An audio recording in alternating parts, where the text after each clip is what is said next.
긍휼을 입은 자라는 제목으로 말씀을 나누겠습니다. 본래 이스라엘이라는 나라는 지구상에 존재하지 않았었습니다. 갈대아 우르에 살고 있던 아브라함을 부르셔서 하나님은 새로운 민족, 새로운 나라를 시작하셨는데 그 이름이 이스라엘이었습니다. 사실 이스라엘 말고도 더 좋은 나라 많죠. 더 큰 땅을 가지고 있는 나라, 더 인구가 많은 나라, 또 민족성이 뛰어난 나라 많죠. 그런데도 왜 하나님은 이스라엘이라는 나라를 선택하셨을까? 하나님은 이스라엘을 구원하시고 이스라엘이 제사장 나라가 되기를 원하셨습니다. 출애굽기 19장 6절 말씀을 한번 같이 읽죠. 시작. 너희가 너희가 내게 내게 대하여 대하여 제사장 제사장 나라가 나라가 되며 되며 거룩한 거룩한 백성이 백성이 되리라. 되리라. 너는 너는 이 이 말을 말을 이스라엘 이스라엘 자손에게 자손에게 전할지니라. 전할지니라. 이스라엘이 제사장 나라가 되기를 원하셨다. 그렇다면 제사장 나라가 뭘 하는 나라인지, 제사장이 어떤 사람인지를 알면 되겠죠. 제사장이 하는 일이 세 가지가 있습니다. 첫째는 예배하는 일입니다. 학생이 학교를 가는 게 자연스럽죠. 군인이 군대 가는 건 지극히 당연하죠. 마찬가지로 예수 믿고 구원받은 성도가 예배를 드리는 것은 너무나 당연한 일입니다. 하나님은 이스라엘을 구원하시고 홍해에서 건지시고 바로의 손에서 건지시고 이스라엘이 하나님을 예배할 줄 아는 나라가 되기를 원하셨던 겁니다. 또 하나 제사장이 하는 일은 하나님의 율법을 가르치는 일이었습니다. 뭐가 정한지, 뭐가 부정한지, 뭐가 참인지, 뭐가 거짓인지, 뭐가 옳은지, 뭐가 그른지 분별이 없단 말이죠. 그때 하나님의 율법, 하나님의 말씀을 가지고 이렇게 하는 것이 하나님을 섬기는 거고 이렇게 하는 것이 옳은 거다라는 것을 가르쳐 주었습니다. 마지막으로 제사장이 하는 일이 하나님과 사람 사이를 중보하는 일이었습니다. 만일에 죄인이 죄인인 채로 하나님께 나아가면 죽습니다. 그러니 죄인이 함부로 죽지 않도록 하기 위해 죄인과 하나님 사이에 이제 제사장이 들어가는 것입니다. 그래서 제사장이 있기 때문에 우리가 하나님 앞에 나아가도 죽지가 않을 수가 있었던 것이고 또 하나님은 우리를 축복하기를 원하시는데 제사장 없이 하나님이 우리를 축복하시면 우리가 죄인이기 때문에 죽죠. 그런데 제사장을 통해서 하나님의 축복을 우리에게 선포해 주십니다. 그래서 우리가 하나님의 축복을 받고 살 수가 있게 되는 것이죠.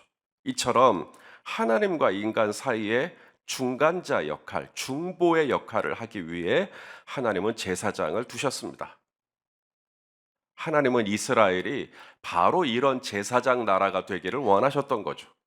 하나님을 예배할 줄 아는 나라, 하나님의 말씀을 선포하는 나라, 더 나아가 하나님과 온 땅과 열방 사이를 중재하는 나라, 중보하는 나라가 되기를 원하셨던 겁니다.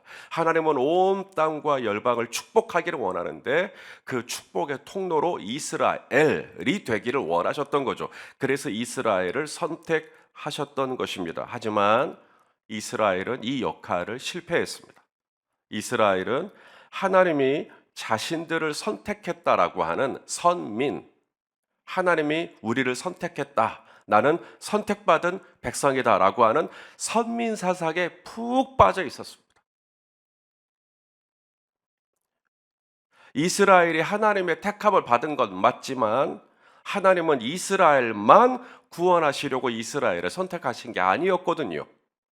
하나님은 이스라엘을 선택하셔서 이스라엘을 통해 물이 바다 덮음같이 온 땅과 열방 가운데 하나님을 아는 지식이 퍼지기를 원하셨어요. 자, 우리 시편 22편 27절, 28절 말씀입니다. 시작. 땅의 모든 끝이 여호와를 기억하고 돌아오며 모든 나라의 모든 족속이 주의 앞에 예배하리니 나라는 여호와의 것이요 여호와는 모든 나라의 주제심이로다. 이스라엘만 돌아오는 게 아니라 모든 나라가 다 돌아오기를 원하시죠. 왜냐하면 다 하나님의 형상으로 지음받은 사람들이니까 다 복음을 알고 다 하나님을 알기를 원하시죠. 다 구원받기를 원하시죠. 그런데 이스라엘은 이러한 하나님의 기대에 부응하지 못했죠. 오히려 이스라엘은 유대인과 이방인을 어떻게 했습니까? 철저하게 구분했습니다. 이방인을 뭐라고 불러요? 개라고 불렀습니다. 그들과 상종을 하면 부정을 탄다고 생각을 했어요. 유대인 남자들이죠. 세 가지 감사 기도가 있습니다. 첫째, 여자로 태어나지 않은 것 감사. 둘째, 개와 돼지로 태어나지 않은 것 감사. 세 번째, 이방인으로 태어나지 않은 것 감사.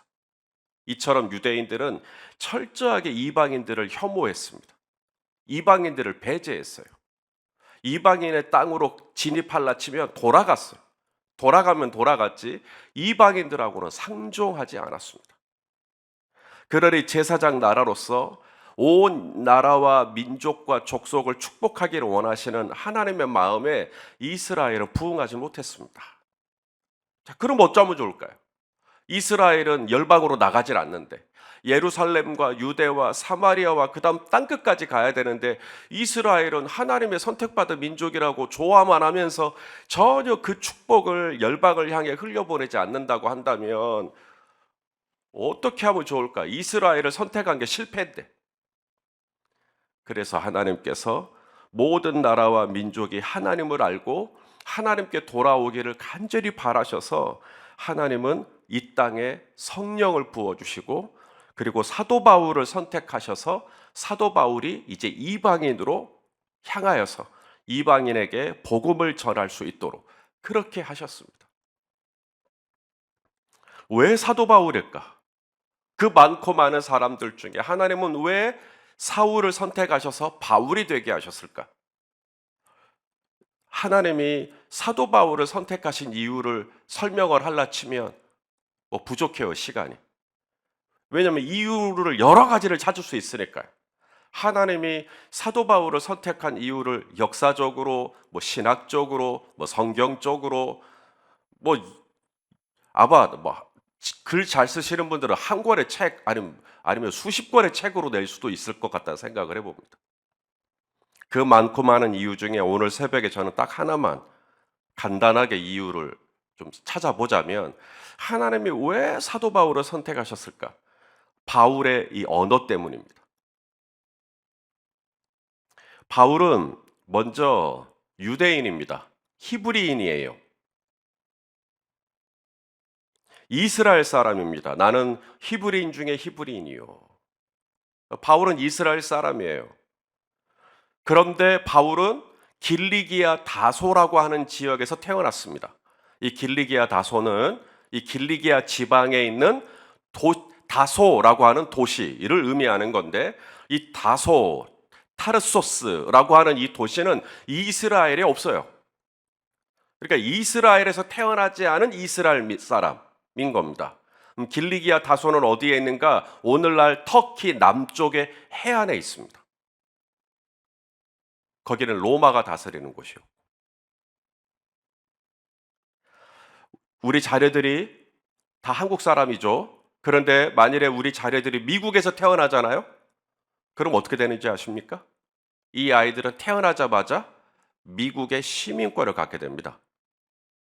미국 헌법 14조에 의하면 미국 영토 및 미국 해외 영토에서 태어난 사람에게는 부모의 체류 신분을 막론하고 미국 시민권을 부여한다 라고 법으로 부여가 되어 있습니다. 법으로 고정이 되어 있어요. 로마도 똑같았습니다. 로마가 다스리는 영토에서 태어났기 때문에 길리기아 다소에서 태어났기 때문에 사도 바울은 태어나자마자 로마의 시민권을 갖게 된 겁니다. 이스라엘 사람이고 유대인이고 히브리인이었지만 동시에 로마의 시민권을 갖게 됐죠. 자, 로마의 땅에서 태어났어요. 길리기아 다소에서 태어났어요. 당연히 로마의 말을 할 줄 알겠죠. 로마의 말은 라틴어입니다. 그러니 사도 바울은 태어나서 라틴어를 했을 거예요.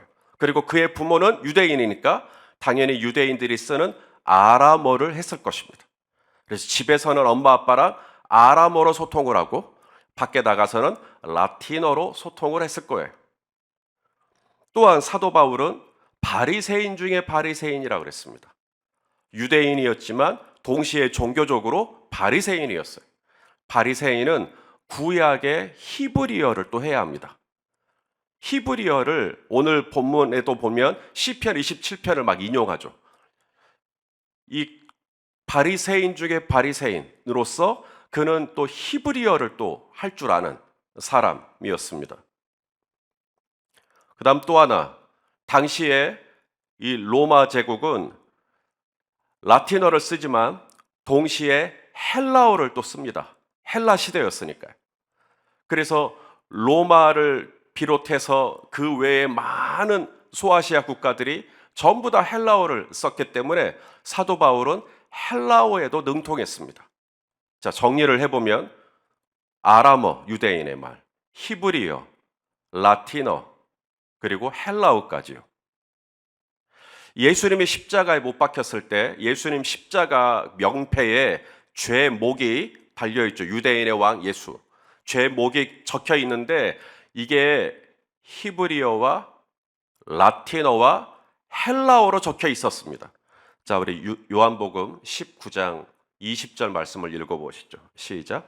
예수께서 못 박히신 곳이 성에서 가까운 고로 많은 유대인이 이 패를 읽는데 히브리어와 여기서 로마어란 라틴어와 그 다음에 헬라말로 기록되었더라.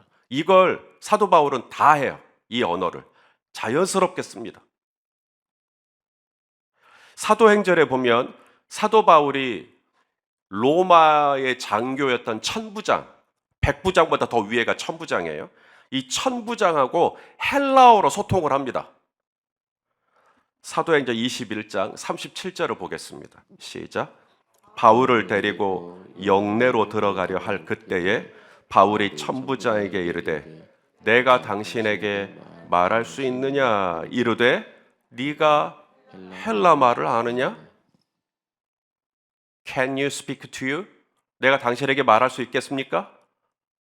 당신 영어 할 줄 아십니까? 라고 지금 반문하고 있는 그런 대목입니다. 이처럼 바울은 여러 언어를 쓰는데 불편함이 없었어요. 그러니 하나님이 바울을 선택한 수백 가지 이유 중에 하나는 바울이 이미 몸에 익혀왔던 여러 언어들을 구사할 수 있는 능력이 구비되어 있었어요.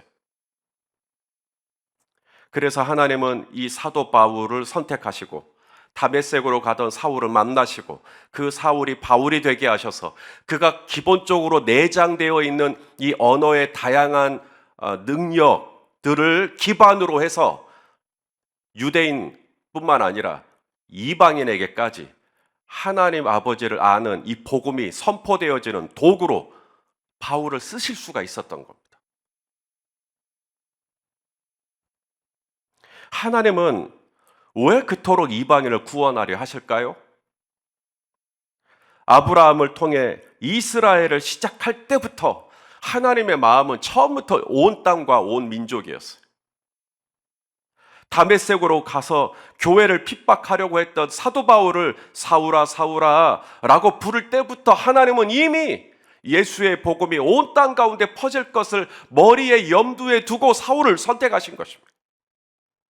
왜 그렇게 이방인들을 못 놓으시고 그냥 유대인들 이스라엘만 축복하셔도 될 것 같은데 하나님은 온 땅과 민족 가운데 하나님의 이름이 예수의 이름이 퍼지기를 왜 그렇게 원하실까? 오늘 사도 바울은 로마서 11장 본문을 통해 우리에게 뭘 가르쳐 주냐면 하나님이 이방인을 놓지 못한 까닭, 이방인에게 굳이 이 복음이 전해지기를 원했던 까닭, 바로 이방인을 긍휼히 여기셨기 때문이라고 말씀합니다. 자, 오늘 본문 우리 30절과 31절 말씀입니다. 읽어보시죠. 시작.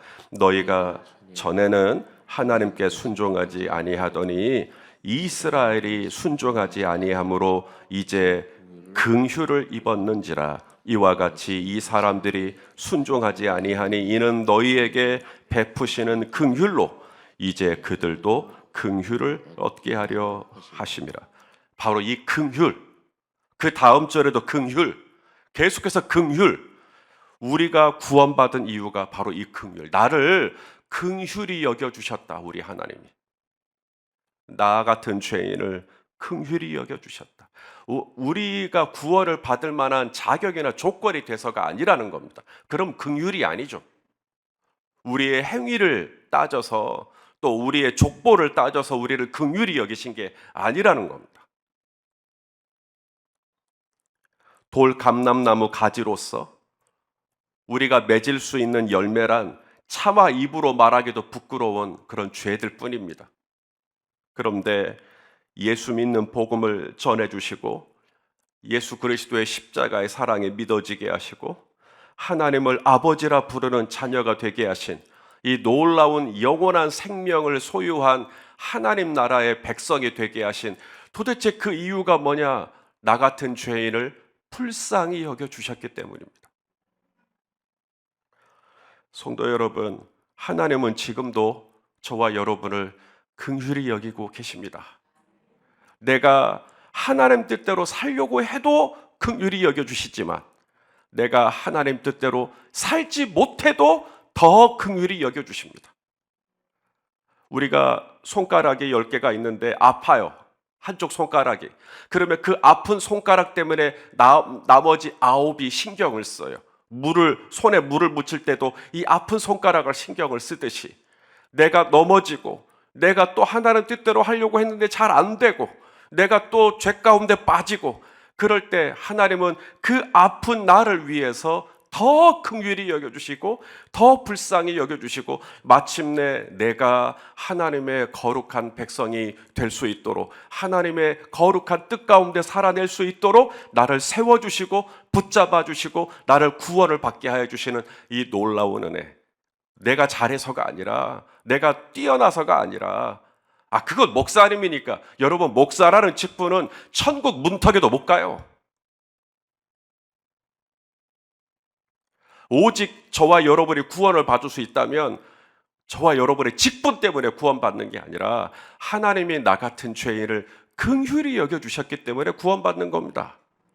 오늘도 그 긍휼히 여겨주시니까 새벽에 또 일어나게 하시고 긍휼히 여겨주셔서 오늘도 하나님을 예배하게 하시고 나 같은 죄인이 뭐라고 사울을 끄집어내시고 바울을 끄집어내시고 또 아브라함을 끄집어내시고 모세를 끄집어내시고 성경에 기록된 모든 역사는 나 한 사람 구원하시기 위한 하나님의 거대한 역사와 구원사의 물줄기 아닙니까?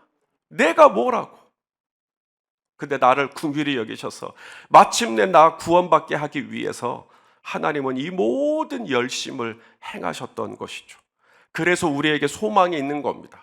나는 어제 또 넘어졌지만 오늘 내가 또 부끄럽지 아니함은 주님이 나를 불쌍히 여기셔서 또다시 나를 붙잡아 주시고 오늘도 불쌍히 여기심으로 나를 세워주실 줄로 믿습니다. 우리 로마서 9장 16절 말씀 읽어보겠습니다. 시작.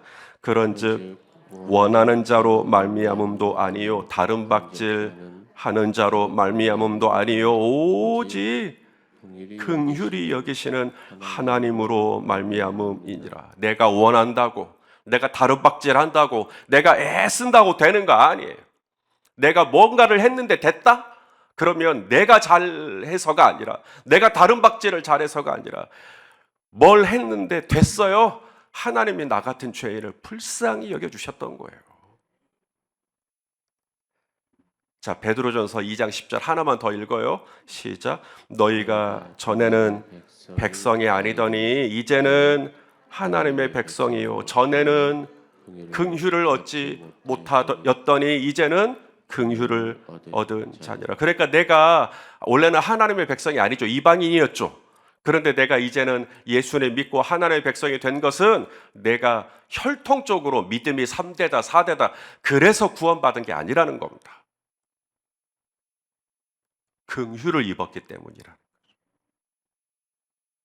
하나님이 오늘도 저와 여러분을 긍휼히 여겨주실 줄로 믿습니다. 하나님 뜻대로 살아보려고 해보겠지만 또 안 되더라도 너무 낙심하지 마세요. 하나님은 또 우리를 불쌍히 여기시고 괜찮아 괜찮아 다시 하자 라고 또 해주실 것입니다. 그 긍휼히 여기시는 주님의 손을 붙잡고 오늘도 하나님 영광 위에 살아가는 귀한 날 되시기를 주의 이름으로 축원합니다. 기도하시겠습니다. 오 아버지 하나님, 많고 많은 나라가 있지만 이스라엘을 선택하시고 많고 많은 사람이 있지만 바울을 선택하시고 많고 많은 사람이 있지만 나를 선택하여 주신 이 놀라운 은혜를 생각할 때 하나님 찬양하지 않을 수가 없습니다. 나 같은 죄인을 긍휼히 여겨주시고 오늘도 예수 믿고 구원받게 하여 주셨으니 오늘 이 하루도 하나님의 긍휼하심을 덧입어서 우리 하나님의 기쁨이 되어드리는 하루가 되기를 원하오니 오 성령이여 우리를 충만하게 채워 주시옵소서. 예수님의 이름으로 기도하옵나이다. 아멘.